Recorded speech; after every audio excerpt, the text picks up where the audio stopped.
Well, welcome back viewers. It's been a little while since my last video. I do apologise. Also apologise for my slightly gammy eye. I've managed to get some kind of strange infection, so if I keep winking at you, it's not intentional. So, it's been a little while. Thought I'd do something a bit different again this time. I was very kindly given a nice Hoover 912A commercial from the 60s. She's seen better days, bless her. She's pretty rough. So she needs a bit of TLC. So I thought I'd have a crack at trying to restore her back to former glory. Hoping it'd be a fairly simple and straightforward job. I've never really done anything like this before. I've done similar things on car parts and stuff like that, but never on a vintage vacuum. So I thought I'd do a little video. It's probably going to take a few parts. I'm going to have to wait for paint to dry and things like that, so I'm going to break it up into a few different videos.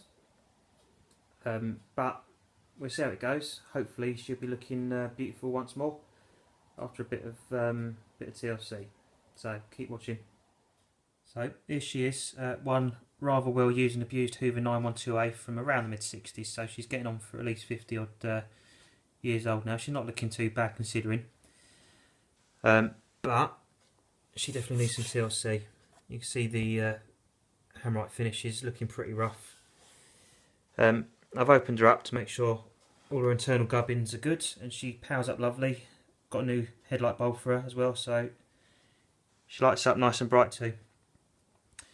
So yeah, so I've got a donor machine coming, so I can take some of the good bits off that, which will help things like this. She's lost her original bag, unfortunately, so she's got a pattern bag, so I'm going to need to try and dig out a genuine one from somewhere. Something else I had to do, I had to change the cool grommet as well. The other one had completely fallen to bits and was knackered. So that's got a later cool grip from a U7008. So what I'm going to be using is a few different grades of wet and dry. So I can rub it down, make sure the surface is nice and smooth for painting. Oh, there we go. So I've gone for some original hammerite in silver. Obviously in a hammered finish. So I can't get this to focus, come on. There we go. Because that's what it would have left the factory with.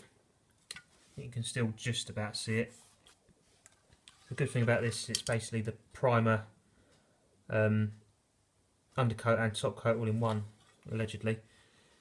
So it should make things fairly simple.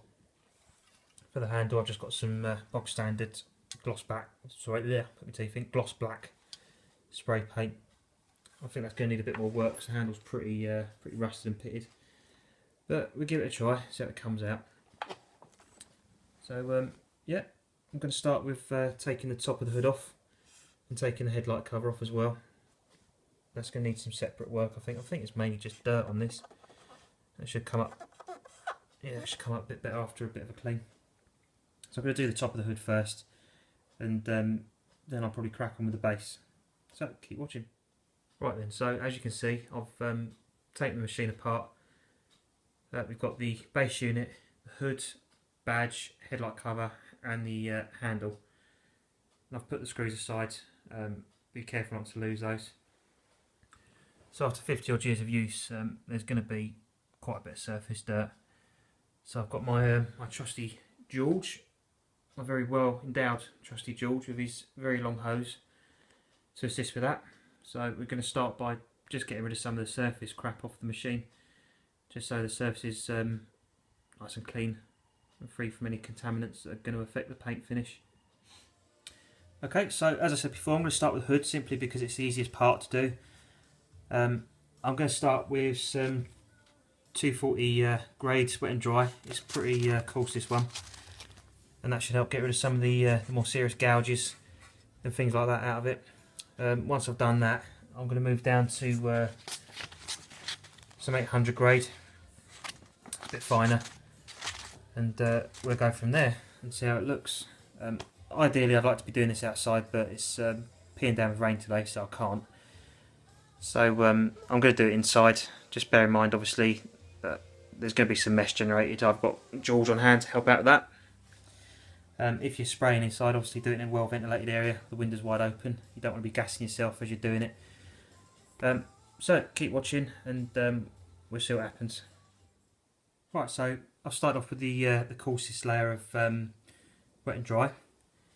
As expected, it's generated quite a lot of fine dust, so I would advise, if you are going to do this indoors, wear a mask, or at least make sure you've got a decent bagged Hoover on standby just to clear up any mess. So as we can see in places, the finish was quite thin anyway. We've gone down to the metal there, it's not a problem. It's already looking much smoother, so I'm going to make a start with the finer grade now.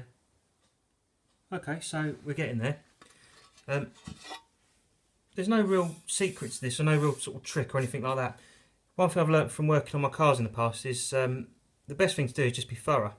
So you want a really smooth surface, so run your hand over the hood. And you're feeling for any imperfections or anything like that. Get your wet and dry right in the crevices, right in there. Make sure there's no sort of rust bubbles or anything like that. This is looking pretty smooth now, much better than it was before. You can see there, that's some of the original that's some of the original factory ham right there. You can see the finish on it. So a little bit more with the wet and dry, and I think we're going to be just about ready to start painting. So my hood's looking pretty good now. Got a lovely smooth surface. I've given it a thorough vacuuming just to get rid of any of the excess dust. Like I said, it does generate a lot of fine dust. And just to bear in mind, this is sort of 50-year-old paint you're dealing with, so it's probably best to wear a mask. You don't really want to be breathing this stuff in. So nice and smooth. Just going to use some paint preparation wipes just to get rid of any remnants of the dust.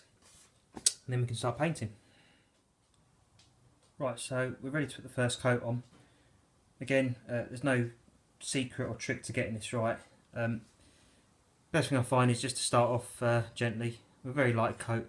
You can always build it up rather than going in full steam ahead and covering the thing in paint. Like I say, you want your windows wide open if you're doing this indoors like me, and move everything out of the way because it can be a bit messy. So I'm going to go ahead and put the first coat on this now.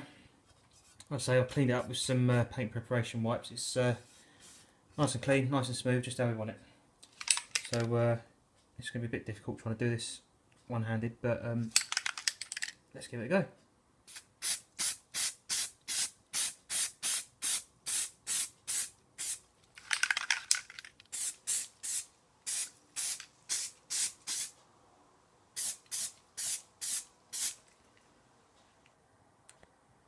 There you go, I'm going to let that dry. That's the first coat on, looking much better already. That's a good result. I'm going to go ahead and put the next few layers on, and I'll get back to you when it's all done. Right then, so the hood's had 2 coats now. I left about half an hour in between each coat, and I've got to say I'm pretty chuffed with the results. It looks really good. I thought it'd actually take at least 3 or 4 coats, but 2 seems to have done it. It's got a really nice finish on it. It's pretty much as it would have been when it was original. So yeah, it's worked out really well. So obviously that's that bit done now.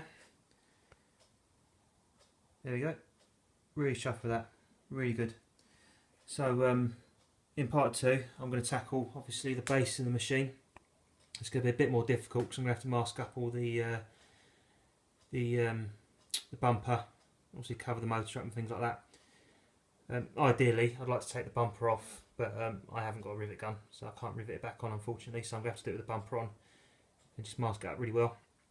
Also, there's going to be the handle to do, which is probably going to take a bit more work, and going to try and tidy up some of the plastic bits as well.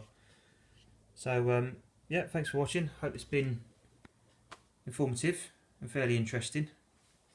So I hope it encourages people to maybe have a try at restoring some of their older machines, because it's not that difficult, and with a few basic bits of kit you can get some really good results. Also, I'm really happy with that. It's come out really well, and it took less than a couple of hours to do, and less than 15 quid. So there you go. Thanks for watching, guys, and I'll see you in part 2. Cheers.